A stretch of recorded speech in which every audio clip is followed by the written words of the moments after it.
welcome into Across America Good News Edition. My name's Trip Brewster. I'm a digital host with Nexstar Media Group. You might be familiar with my sister program, Across America. That daily production really focuses on a summary of the news of the day. But here on this show, we take a look specifically at some of those stories that will make you smile, maybe make you cry, tug at your heartstrings a little bit. The good news from the week that was. And I'll tell you, the week leading up to August 29th, 2025 was indeed filled with good news. Speaking of tugging on heartstrings, we're going to begin out in Kansas City, where a family welcomed home their baby who had spent a little bit of extra time in the hospital. Here's that story. Other than the oxygen tubes in his nose, Osiris Steffens looks just like about any other 7-pound newborn resting comfortably in his mom's arms, enjoying a beautiful day outside his Independence home.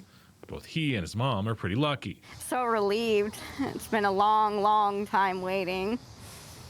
He was just way too excited to come into this earth, apparently. Michaela Steffens suffered from HELP syndrome and severe preeclampsia and had to be airlifted to Overland Park Regional Medical Center when the baby's gestational age was just 23 weeks and 2 days. They told me that if I didn't call the ambulance for myself, that I probably would not have made it another hour. She had an emergency C-section and delivered a 10-inch long, 1-pound, 4-ounce baby boy. Very tiny. We called him Baby Bean for so long because he was just so teeny tiny and his skin wasn't finished forming. She discovered how rare micropreemies of that age were by the reaction of hospital staff. That's the baby we told you about, and they're like, wow, 23 weeks.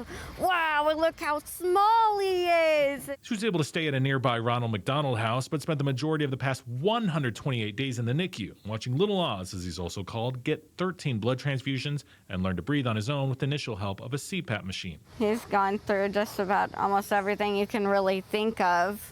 And he's just popped back like it's nothing. He's definitely the strongest human being I've ever met in my life, and he is just the tiniest thing, too. The advancements in medical technology, especially for premature babies, is just crazy lately. The couple are thankful for the NICU nurses and doctors that got them ready to go home 2 weeks after his original due date. They did what my body couldn't. They made sure my son was alive. They made sure he was doing his milestones. They made sure he was feeding correctly, breathing correctly, and babying correctly, pretty much, when I couldn't. And I don't know how you're just going to have that utmost respect for people like that. Totally agree. 128 days in the NICU, and baby is now home with family. If that didn't tug at your heartstrings, I don't know. Maybe I've got a little bit of a personal place for the kids' stories. Well, here's another one for you. Some more good news. This is a different type of kid story, though. We are not talking about a NICU baby going home for the first time. We are talking about a different child of a different age going home for the first time, and that would be a child who spent 15 years in foster care, the longest child in foster care in the state of Arkansas. We're heading down to Little Rock for this next one.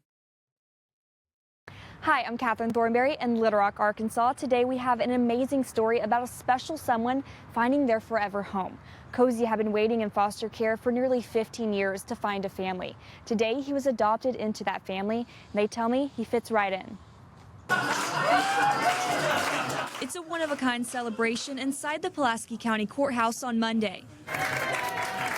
After nearly 15 years of being in the foster care system and waiting for a forever family, 19-year-old Cozy is embraced in the arms of his new mom and dad, Tim and Anna Dietrich.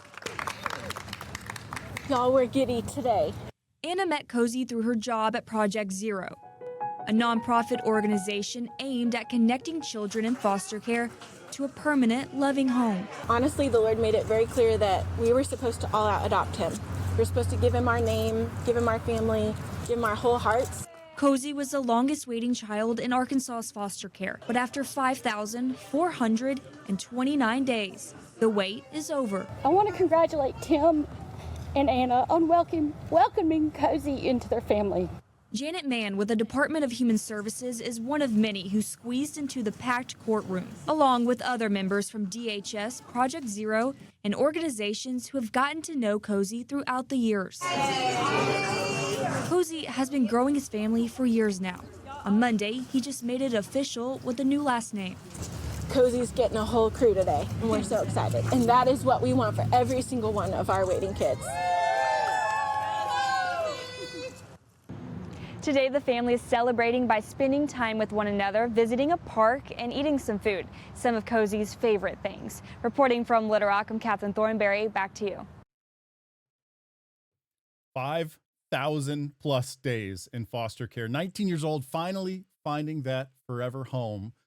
Okay, yep, that one got to me too. I've got another story. This one's kind of related to childhood. I hope you've noticed that. It was 128 days, 5,000 days. Now we're going to talk about like 40 or 50 years. And this one is all about childhood memories.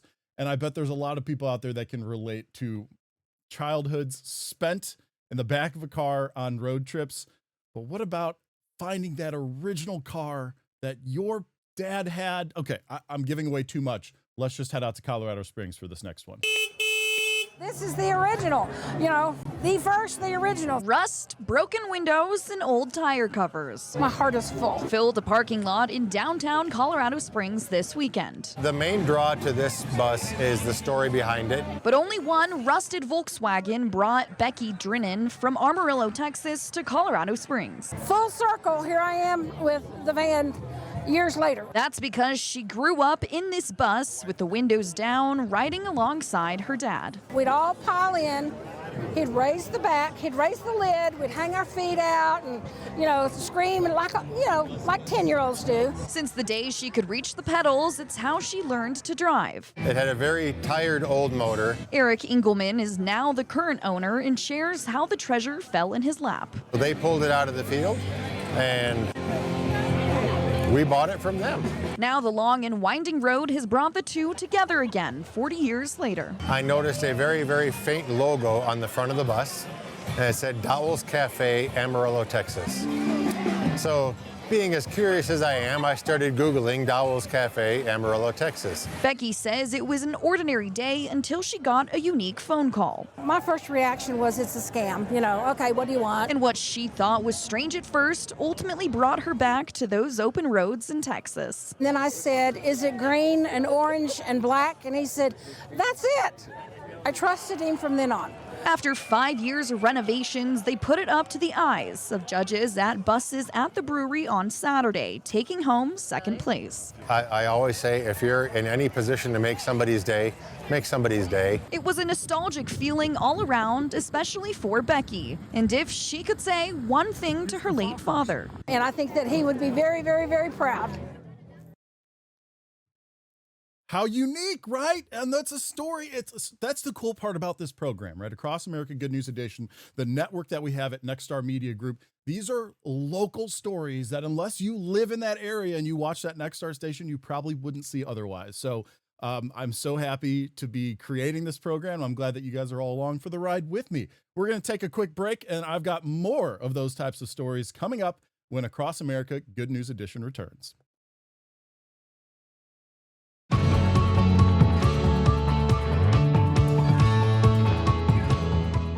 Welcome back to Across America Good News Edition. I'm Chip Brewster. Before the break, we spent the block talking about childhoods. Brand new kids, 19-year-olds that are finding their families, someone that wanted to remember being that kid. Well, this next block, it's going to be a little bit more of a mishmash of some of the positive stories, including one that maybe on the face doesn't seem that positive. It is about a life being saved. And I'll tell you, the dramatic video here by itself worth watching. But take a look at this story coming from us out of South Carolina of a man being rescued from what might have otherwise been the end. Well, I say I'm okay. I mean, I can't get it out of my head. An extremely close encounter Saturday night for Peter Gusty, who says he's still processing the incident. The two people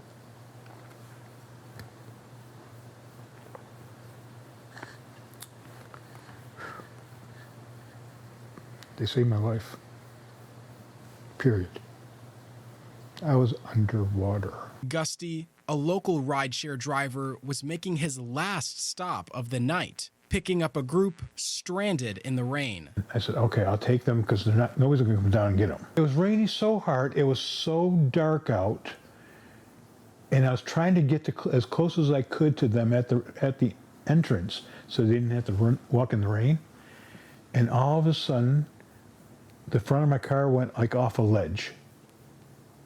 It went like that.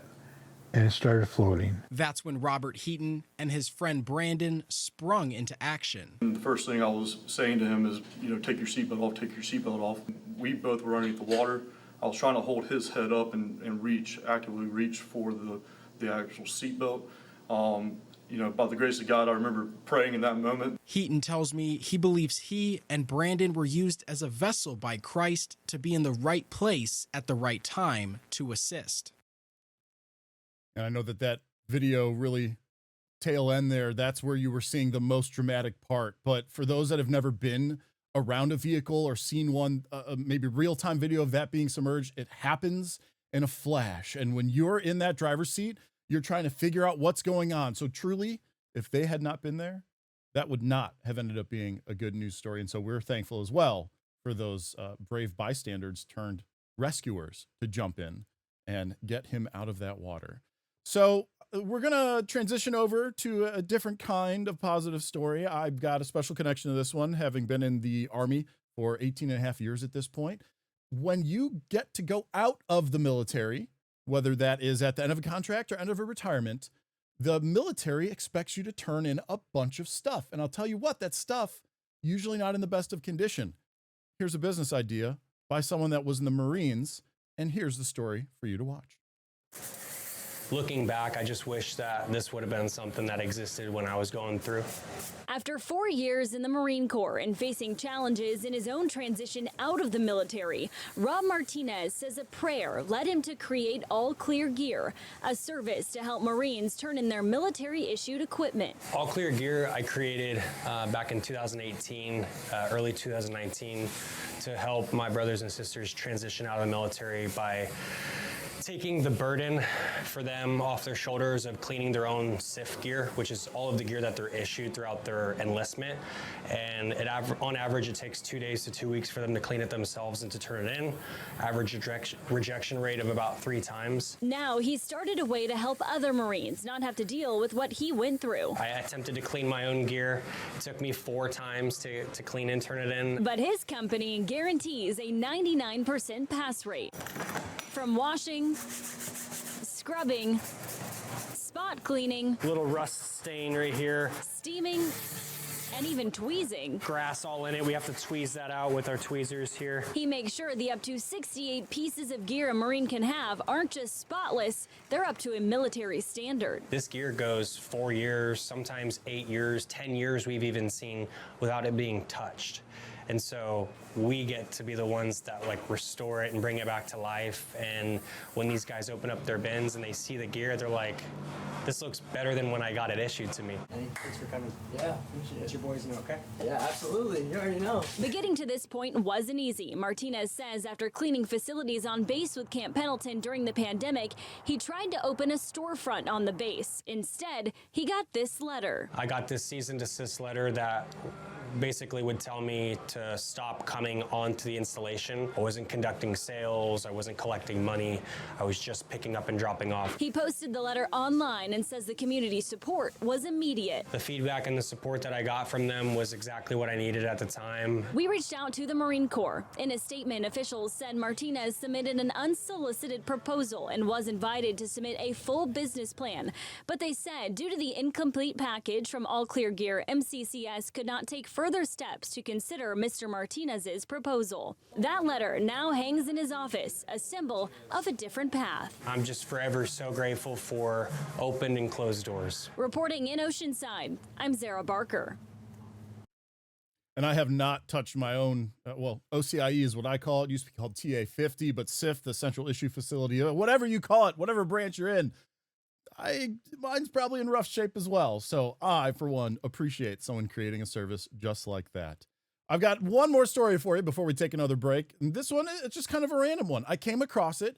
I look across America at all the different Nexstar stations and what they're doing with their feature stories. And this one really stuck out because it said, longest stainless steel slide in North America, ? And I sure want to go for a ride. The big slide at Adventure Park is finally open, said to be the longest steel slide in the United States. So far, the critics love it. How was it? Good. Awesome. Great. Fun. What was it like? Going down a big water slide. The parents mostly agree. Bumpy. Kind of bumpy, really fast, you know? Kind of like you're riding a really fast horse, you know? It's the last big phase for Owl Creek Landing. Oh my gosh, everybody is loving it. A roughly quarter-mile ramp leads up to the top of this tower, standing at about 65 feet with a nice view from up top. They're calling it the Whirl, launching visitors through a 117-foot-long tube. The parts were imported from Germany, built over the summer by engineers from across the ocean. Wrapping around this slide is a long wooden walkway suspended in the trees, winding through the woods. 10 on Your Side was there when it opened. Now that the big slide in the middle of it all is finally finished, staff say they're getting a lot more visitors to Owls Creek Landing. We had a lovely family that was here the other day that stayed all day long. They brought a picnic lunch. They sat at the picnic tables. They all went down the slide. Grandma went down the slide too. Whenever you're ready, man, you can just scoot yourself in. All right. Start moving. At 65 feet up, they give you this carpet luge to ride the slide in. Takes a second to get going, but man, once you get going, yeah, you definitely get going. Bit of a bumpy ride on the way down, as some of the critical reviewers told me earlier. But overall, a fun and fast ride to be had. In Virginia Beach, Nick Broadway, 10 on Your Slide. The rush of the air on his camera while he's going down, like you heard that, like, I wish we had a clock in there. I wonder what the speeds are that you reach on that. Anyway, really good stuff. I've got another break that I have to take, but what is a week of good news without some animal stories? And I'm going to be ending with them. And so if you've been waiting for the positive news animal stories, the next one is yours. I'll see you after the break.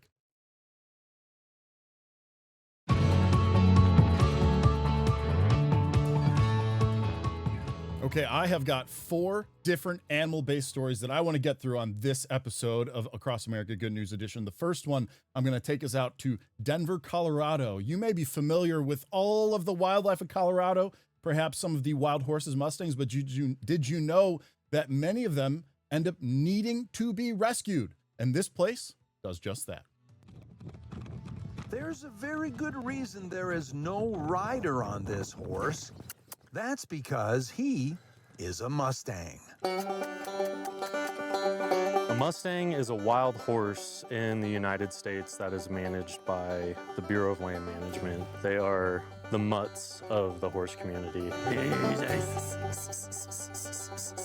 Devin looks like Rip, talks like Rip, Yes, sir. and even rides like Rip. Bad cow. But he's no actor. Devin Williams is the real deal. He breaks and trains wild Colorado horses. This is Maverick, a 4-year-old Mustang. Williams is a horse trainer and ranch manager at the Woodchip Farms in Brighton. And he's more comfortable in the saddle than on the ground. Just let him run off the jitters. The Mustang comes from Spanish, Arabian, and North American breeds of horses. Always got to remind them they're doing good. But they all have one thing in common. Only experience they have with humans is getting rounded up and thrown into a chute, thrown into holding, and then hoping that, you know, someone adopts them. We're gonna push them out around and up this alley into this pasture. The ones that don't get trained don't get adopted, and more times than not wind up where a horse would rather not be. Unlike Apache, who was a challenge at first. He was so difficult, pinning his ears, he's bit me, threw me in the dirt. But once, you know, I earned his trust, he's just a big puppy dog. Hey, cows. As much as I'd like it to be about me, it's really about these horses, and just, you know, if there's one person that's willing to take a chance on a Mustang, it will be one of the best decisions they've made. So is Williams branded like Rip? No, sir. Not yet. DARU, Fox 31. Now that is some true country animal story right there. This next animal story, very different. We are going to the heart of Chicago, like as urban as you can get, talking about a massive catch in the concrete jungle. The pole bent real nice. I grabbed it and I knew right away it was something heavy. Fisherman Danny Vivar describing the thrill Saturday night on the Chicago River near McClurg Court. All the people stopped and started crowding around me, cheering me on. Everybody was excited. It was a rush. Vivar's homemade bait hooking his catch. I use oatmeal, grits, panko breadcrumbs, sweet corn. The electronic bite alarm signaling the start to a tremendous battle, witnesses say. Took about maybe 15, 20 minutes of fighting it before I was able to get it out of the water.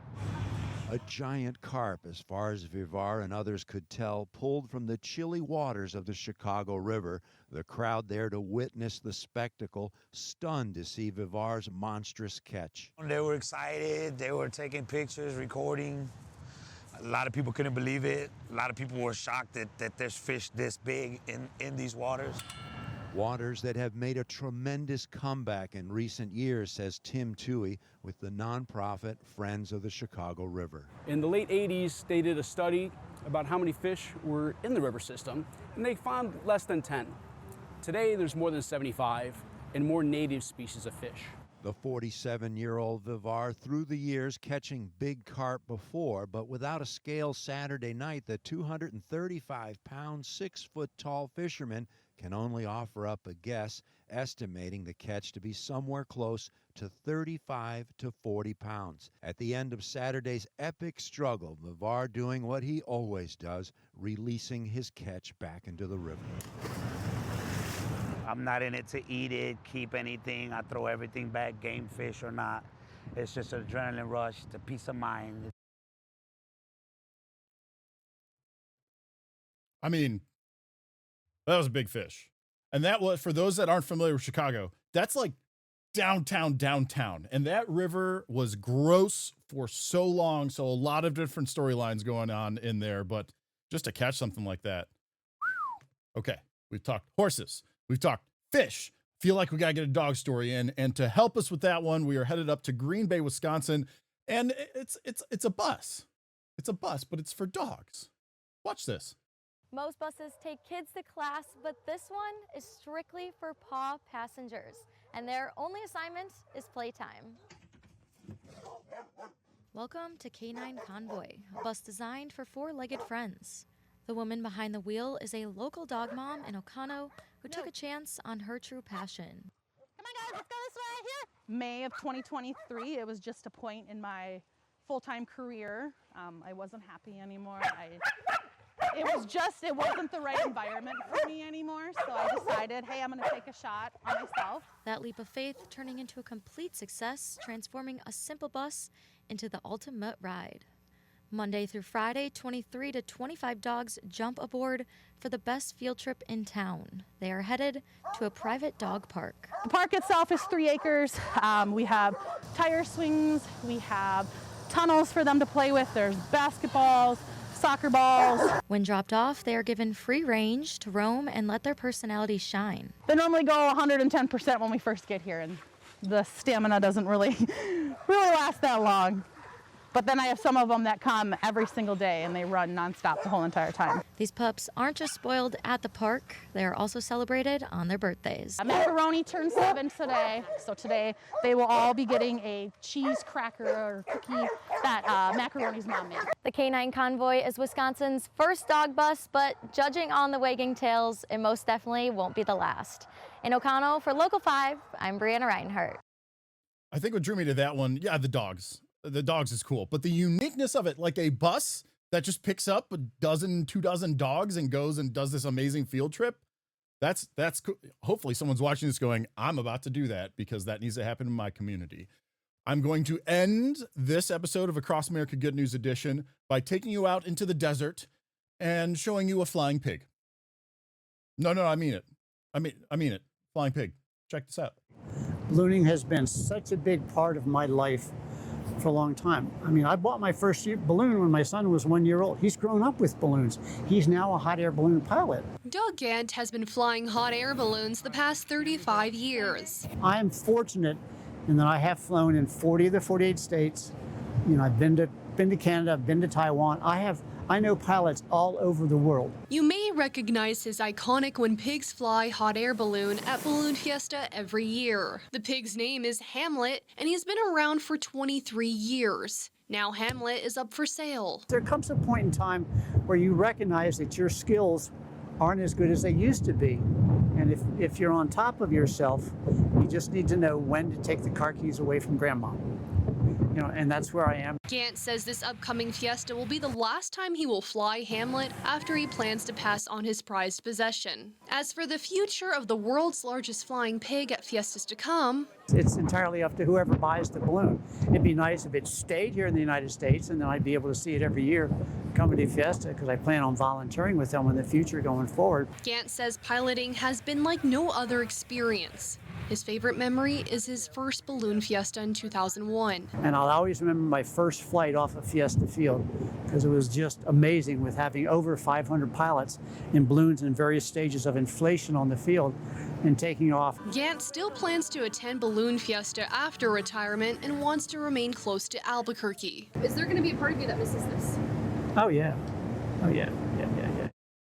Oh, yeah. In Albuquerque, the Balloon Fiesta, major local thing. I have never had the pleasure of going there, but once again, another local story that you might not have otherwise heard if you hadn't been watching Across America Good News Edition on your local Nexstar station CTV app. So thank you for joining me as we did travel indeed across America: San Diego, Norfolk, Charleston, Little Rock, Kansas City, Colorado Springs, Denver, Chicago, Green Bay, and Albuquerque. It has been a wonderful episode, and I can't wait to keep doing these, and I hope to see you in the future for more Across America Good News Edition shows. Again, I'm Chip Brewster. Take care.